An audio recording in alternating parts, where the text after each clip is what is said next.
programa Outras Palavras, um oferecimento Sindiúte MG, Sindicato Único dos Trabalhadores em Educação de Minas Gerais.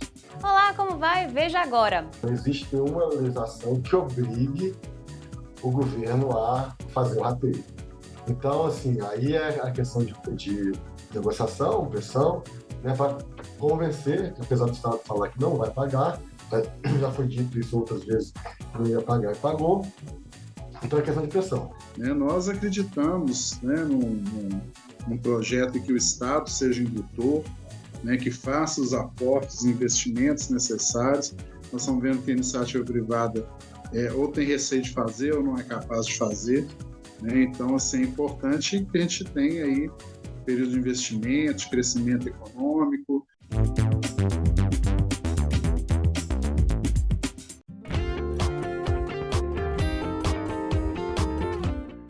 Apesar de toda essa situação do governo, essa dificuldade, dessa luta contrária de eleger a educação como inimiga, o Sindiúte manteve-se atento, e fazendo as lutas necessárias, Paulo. Estão sendo anos aí, no final do primeiro mandato do governo Zema, nós fizemos uma luta muito importante, primeiramente pela vida de toda a comunidade escolar durante a pandemia, que nós não tínhamos condição de ter um atendimento presencial, tendo em vista mesmo que nós não tínhamos sequer vacina no início da pandemia.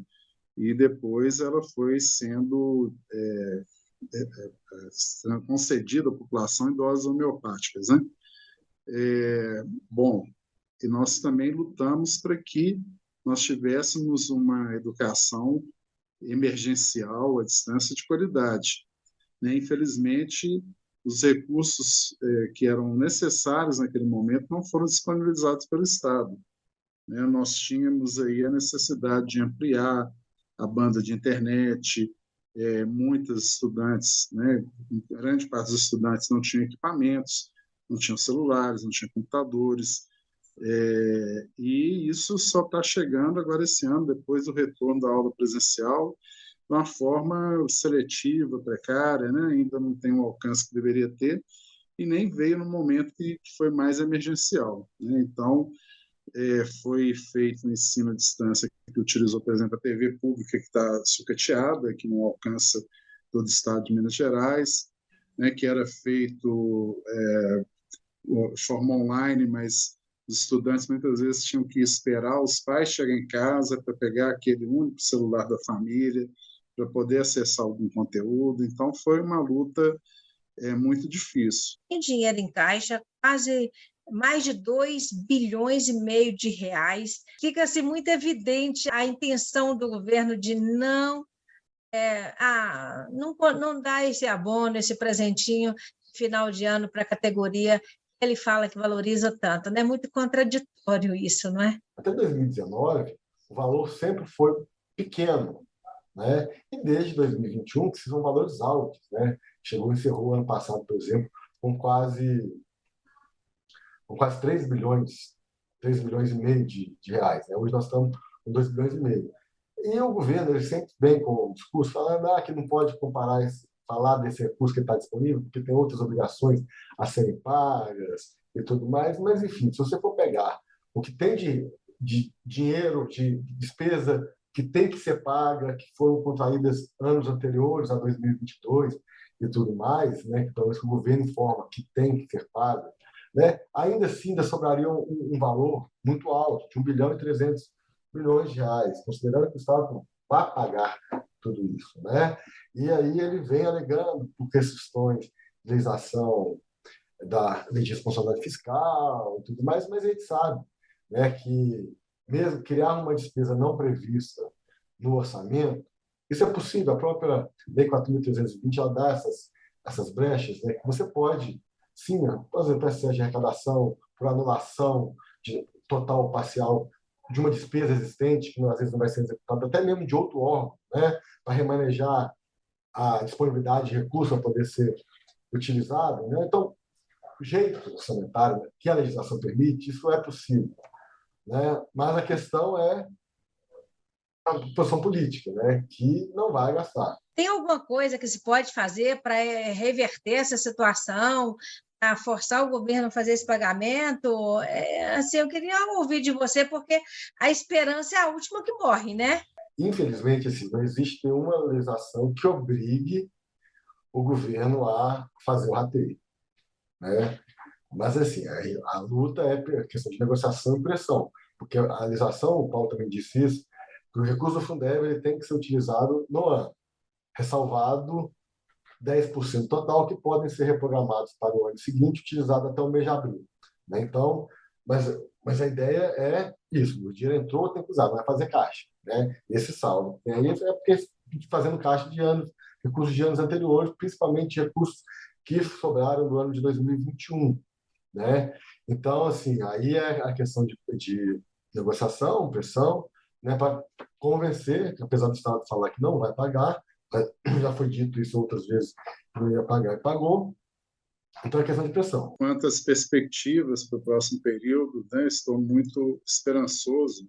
Nesse sentido também é importante falar que a nossa participação enquanto sociedade é fundamental. Nós vamos ter que acompanhar as políticas do governo, né, para que elas se concretizem. Nós já vimos várias sinalizações de que será um projeto diferente, nós temos uma experiência histórica que foi diferente, né, e é um contraponto ao que vinha sendo feito, que é, né, uma política privatista, de entrega, na esfera federal. Né, nós acreditamos, né, num projeto em que o Estado seja indutor, né, que faça os aportes e investimentos necessários. Nós estamos vendo que a iniciativa privada ou tem receio de fazer ou não é capaz de fazer, né? Então, assim, é importante que a gente tenha aí período de investimento, de crescimento econômico, né? Um ciclo virtuoso, né? O Estado induzindo esse crescimento, fazendo investimentos, né? E aí as empresas, né, também se animando a produzir, a contratar, né? Isso, as pessoas com mais emprego, né, o consumo aumenta e aí, né, desencadeia mais consumo, mais produção. É isso que a gente precisa para o nosso país.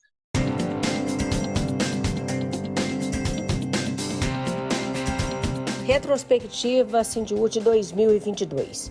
O ano foi de muitas lutas e as conquistas que vieram foram fruto dessa luta e também da grande disposição das educadoras e dos educadores de Minas Gerais de fazer o enfrentamento necessário e as cobranças devidas. Faremos nas próximas edições uma série de reportagens destacando os principais momentos da luta travada pela educação pública de Minas Gerais. Acompanhe. Live solidária promovida pela CUT Minas no último dia 11 de janeiro em apoio aos atingidos e atingidas das chuvas em Minas Gerais. E a gente está com essa campanha da CUT aí para tentar ajudar o máximo de pessoas. Estamos em todo o estado, né, Lúcia? Temos sindicatos de bases estaduais, temos sede de bases de sindicatos, regionais de sindicatos, sedes de sindicatos em todo o estado de Minas Gerais, que vão servir de local de apoio para arrecadação de alimentos, de roupas. Dizer que o movimento também está aí apoiando, dando todo apoio, fazendo o trabalho, né, nas áreas que a gente já atua, que a maioria, no caso de Minas Gerais, né, o Jequitinhonha, mais a bacia do Paropeba, tem vários pontos de alagamento, né? E também a bacia do Rio Doce está em alerta, né? Tem alguns pontos aí também em alerta, né? É fundamental que a gente se solidarize, mas é fundamental que a gente faça processos de cobrança, porque é responsabilidade do governo do Estado. É responsabilidade do governo do Estado, as companheiras da população, eu estou dizendo as professoras, porque é com quem a gente conversa, né, no cotidiano, de Brumadinho, que não tem água potável, porque a cidade está alagada e não tem água para beber. Em Honório Bicalho também não tem água, né? Nós estamos vivendo situações em que o rio não baixa. Pessoal, nós estamos aqui com o médico infectologista, o Naíta Tupinambás. Ele é professor da Faculdade de Medicina da Universidade Federal de Minas Gerais, é membro no Comitê de Enfrentamento da Covid-19 da Prefeitura de Belo Horizonte. Eu queria que o senhor traçasse para a gente, neste momento, o que é preciso a gente se preocupar em relação a esse surto aí dessa variante. Diferente de 2021, que não tínhamos vacina, agora, em 2022, nós temos toda a população. Aí eu falo, né, dos trabalhadores da área de saúde, da educação e também da saúde, claro, que nós estamos quase todos nós com terceira dose. Deixar bem claro para todo mundo. Isso não vai acabar. A Covid não vai acabar, ela vai ficar endêmica. Quando isso vai se dar, a gente não sabe. Ou seja, a vacina está entregando o que prometeu. Né? A vacina está entregando o que prometeu. Quando eu falo isso é o seguinte, quem toma vacina, o risco de adoecimento, internação em CTI e morte é muito pequeno. Eu acho que não podemos falar que a Ômicron é uma gripinha. Não é. Pode ser que tem dois fatores aí. O primeiro, que os trabalhos dão conta, que ela infecta o pulmão superior, as vias aéreas superiores. Ela não infecta muito o pulmão embaixo. Isso ajuda, né? Isso é uma coisa. Outra questão é o seguinte, que a Ômicron encontra a população muito vacinada ou uma população já exposta ao vírus por infecção natural. Então, a vacinação e uma infecção passada protege contra as formas graves. O Sindiúti realizou uma plenária com trabalhadores e trabalhadoras em educação sobre o processo de convocação e contratação na rede estadual de ensino no último dia 21 de janeiro. A coordenadora geral do Sindiúti, Denise Romano, fez um resgate dos desafios enfrentados ao longo do ano e apontou que, em 2022, o governo Zema começou com a mesma política de destruição da educação pública. O processo de designação começou daquela forma horrível que eles nem publicaram no Minas Gerais a inscrição, o início da inscrição, não colocaram no site da secretaria, e nós que descobrimos, porque alguém recebeu um e-mail e começou a compartilhar nos grupos, que o processo de inscrição para designação estava aberto. Então, é essa maneira como o governo trata a categoria. Estamos aqui com Dom Vicente de Paula Ferreira, bispo auxiliar da Arquidiocese de Belo Horizonte, membro da Conferência Nacional dos Bispos do Brasil, CNBB. Como, do lugar em que vocês estão, vocês enxergam hoje a mineração? Os danos que a mineração faz no território, sobretudo nessa realidade do estado de Minas Gerais, que é a que mais nós conhecemos, é uma coisa assim da ordem do absurdo. A gente vem de uma trajetória aqui em Brumadinho, da tragédia, crime da Vale, que matou 272 pessoas, destruiu toda uma bacia do Paraupeba, e vai completar agora 3 anos, estamos aí preparando algumas ações. A gente percebe como é que é violenta essa presença, essa narrativa de uma mineração que representa, na verdade, um estilo global, uma globalização, sistêmica, que só defende o direito de quem domina. Na verdade, 3 anos do crime da Vale e 3 anos que nós continuamos presos à lama de sangue. Né? Não passou, não acabou.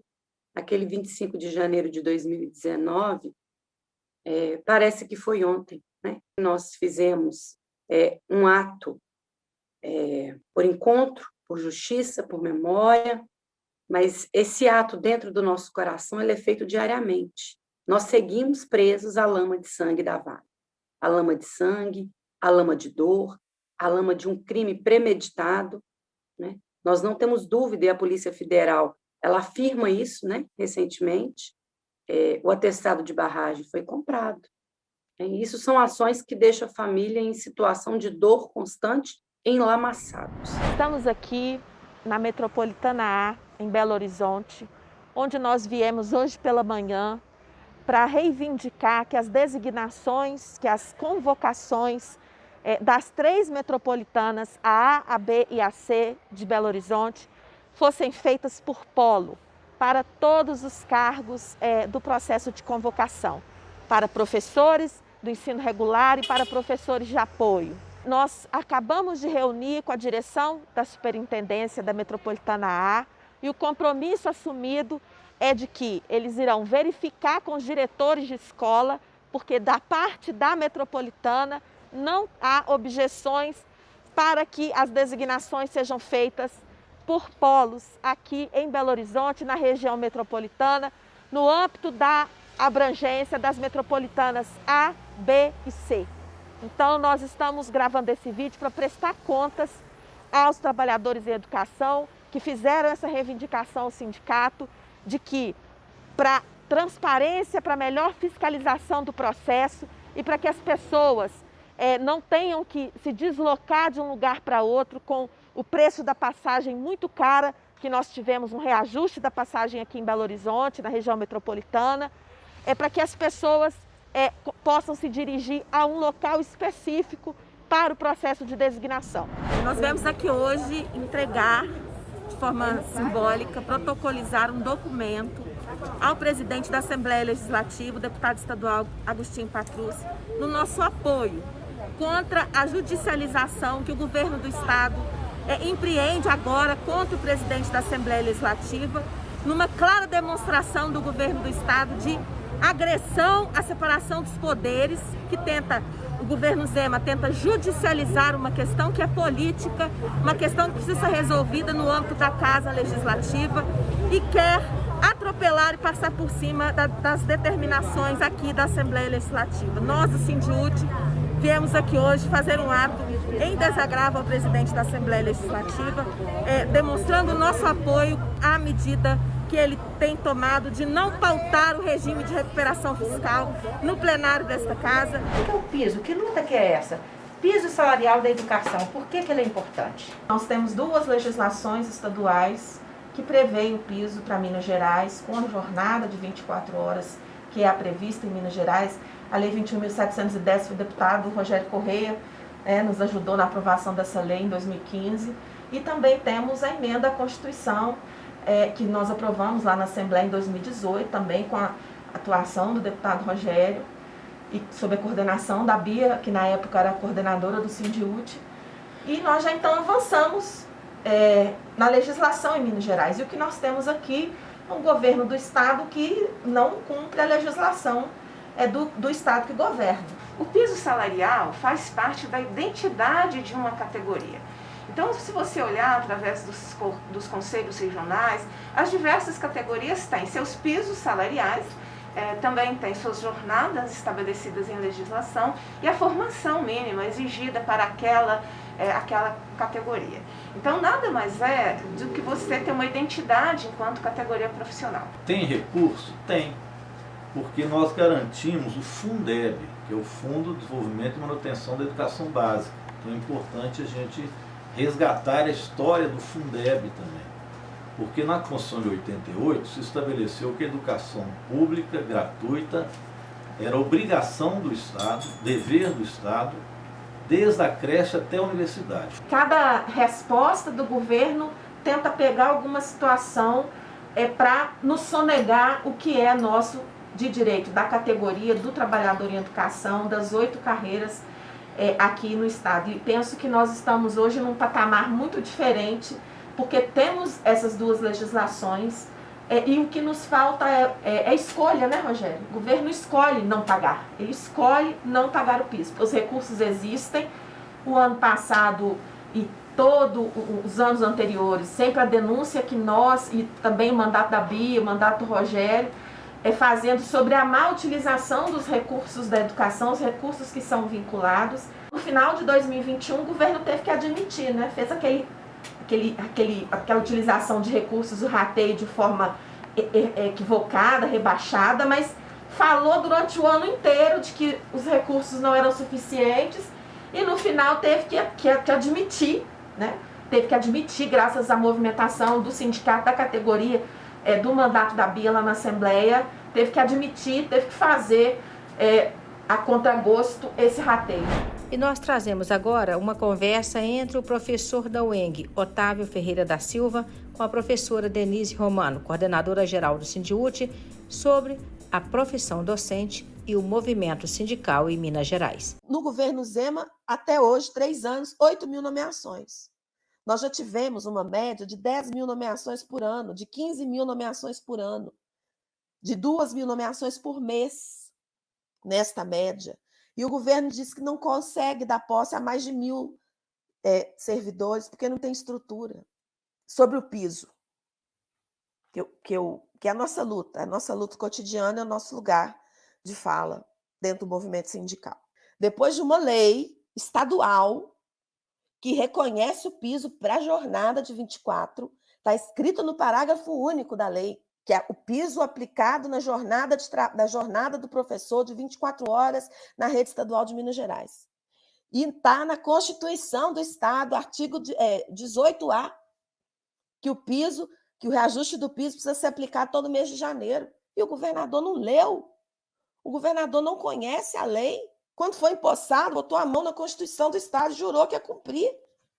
Percebem? No último dia 15 de fevereiro, o Sindiúti realizou um Conselho Geral e também a Assembleia Estadual com indicativo de greve. A professora Denise Romano, coordenadora geral do Sindiúti, abriu o conselho do sindicato falando como a categoria terminou o ano de 2021. E foi um ano nada fácil para os trabalhadores e as trabalhadoras em educação. O governo teve que modificar o seu comportamento, e isso foi graças à nossa pressão, graças à pressão que a categoria fez no governo do Estado, todas as publicações, todas as aparições do governador nas redes sociais, sempre tinha lá uma turma que ia lá fazer a pergunta com a hashtag, né? Zema paga o rateio, Zema cadê o rateio? E aí nós conseguimos fazer com que o governo se mudasse de posição. Tem legislação de piso nacional, tem legislação estadual, a Lei 21.710. Você que está aqui no conselho, que não é professor, que não é professora, mas que está na educação, nas outras carreiras, ASBs, ATBs, analistas, analistas com função de inspeção, assistentes técnicos, as especialistas da educação, todos, de acordo com a Lei 21.710, têm direito ao piso.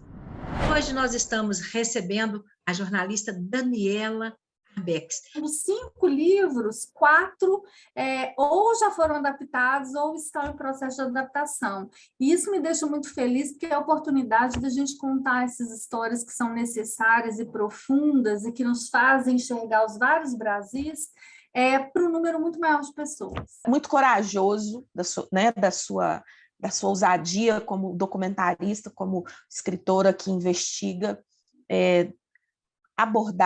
toca numa situação muito sofrida, muito dolorosa, e que ainda tem muitas marcas muito aparentes e muito na nossa alma de mineiro, no nosso coração de mineiras, de professoras, de atingidas por esse crime.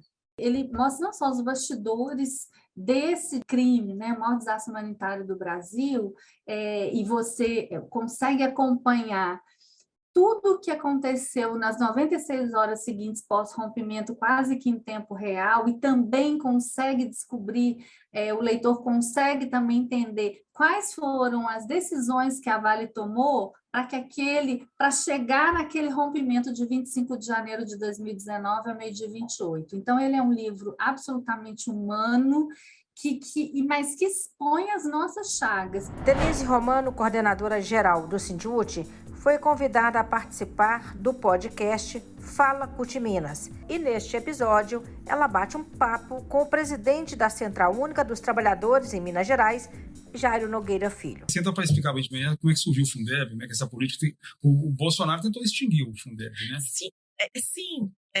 O Fundeb foi criado, primeiro era Fundef, né? Era Fundo Nacional de Desenvolvimento do Ensino Fundamental.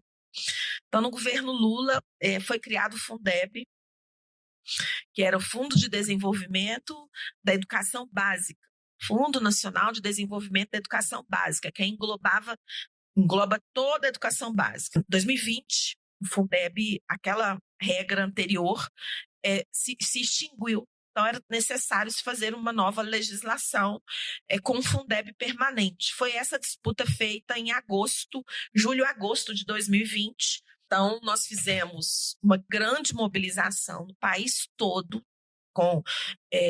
liderados, né, pela nossa CNTE, que é a Confederação Nacional dos Trabalhadores em Educação, e nós conseguimos a aprovação do novo Fundeb, aumentando para 70% os recursos desse Fundo Nacional para financiar a educação. Então, nós conquistamos isso. O governo Bolsonaro trabalhou o tempo todo contra a criação do novo Fundeb. Os deputados federais do Partido Novo também trabalharam contra isso lá. Todas as medidas que tem no Congresso, todas as votações, todos os destaques feitos pelo Partido Novo, todas as proposições feitas pelo Partido Novo na Câmara dos Deputados, são para destruir servidor público, serviço público e população pobre que precisa desse serviço público. A quantas andam a saúde e a educação em nosso estado? No Roda de Conversa dessa semana, a coordenadora-geral do Sindiúti, Denise Romano, conversa com Núbia Dias, do Sindisaúde, e também com Carlos Augusto Martins, que nos fala um pouco mais sobre a Asteng e como funciona o sistema hospitalar da rede FEMIG. Temos, nos longos mais de 25 anos, travado uma luta em defesa dos interesses tanto da população, que são os nossos usuários do Serviço Público de Saúde, quanto também do interesse dos trabalhadores. Nós sempre tivemos como política, como ação, trabalharmos sempre esses interesses conjuntos, não só do trabalhador, mas também dos usuários a qual servimos nos hospitais. E achamos que temos uma posição importante enquanto trabalhador nesses serviços, por estarmos lá dentro prestando serviço e vendo o que acontece nas gestões e que possa vir a prejudicar ou até trazer prejuízo para os nossos usuários, para a população. Existe um interesse enorme, de acabar com a política de saúde dentro do estado de Minas Gerais.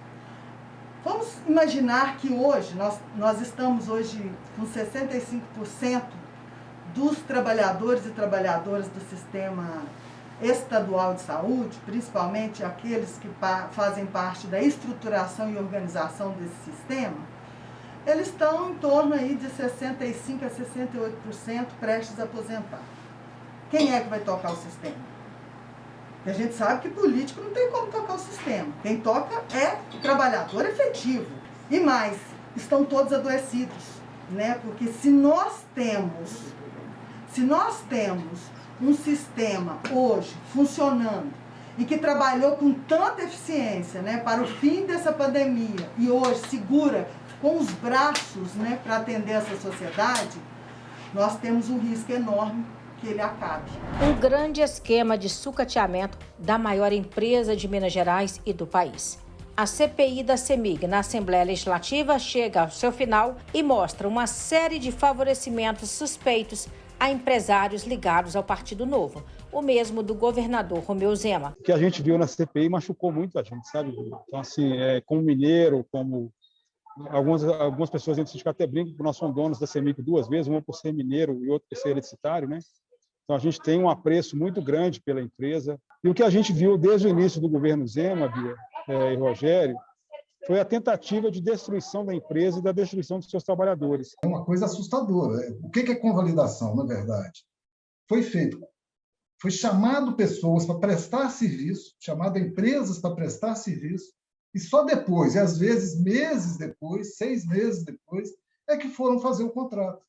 Isso não existe em lugar nenhum. Essa percepção que a categoria eletricitária possui e que tentava, de alguma forma, fazer com que isso viesse a público, que fosse publicado nos jornais, que fosse apreendido pela classe política de modo a permitir que a gente possa tomar providências para que isso pare de acontecer e que não aconteça em gestões futuras, é que, de alguma forma, a CPI acabou trazendo esse alento para a categoria que tinha essa percepção e esse anseio. Foram identificadas as práticas dos crimes de contratação direta e ilegal, peculato, corrupção passiva, improbidade administrativa. Esse, então, já é o resultado da CPI que investigou irregularidades na atual gestão da CEMIG. Até a próxima semana!